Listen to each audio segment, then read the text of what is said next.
Hi guys! A day in my life as a junior director ng Kaya Natin UTSU. So for today's video, may dalawa tayong event which is yung film showing and also yung Empower Her.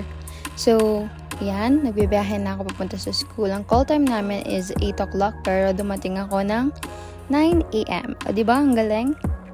So, ito na yung setup namin and waiting na lang kami sa mga participants na dumating na yung mga participants natin. And also yung isang ma'am natin. So, yan ulit ako. Mukha ko na namang tumatawa. Ito yung mga infomercial na ginawa ng mga iba't ibang section sa CBAs. Doon sa nakita ko, doon sa mga video nila, ang gagaling nila and super nag-effort sila.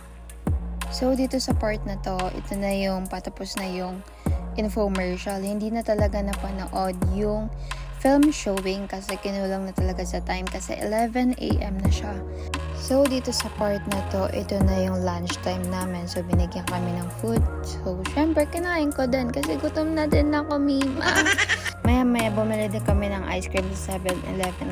And dito naman sa part na to, dumating na kami ulit dun sa room na pinagsaset-upan naman ng mga CBA Student Council. So, yan, hindi ko na rin na-video yung mga nangyari kasi medyo natuwa din ako dun sa naging seminar and napaluha din kami kasi super dami pinagdaanan nung speaker namin. But I'm thankful kasi narinig ko yung story niya.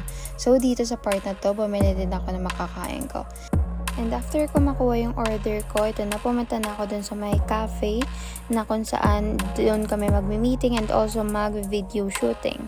So, while waiting dun sa mga kasama ko na nag-shoot, nag-order muna sila and ako nag-iisip na ako ng idea about dun sa gagawin namin na character.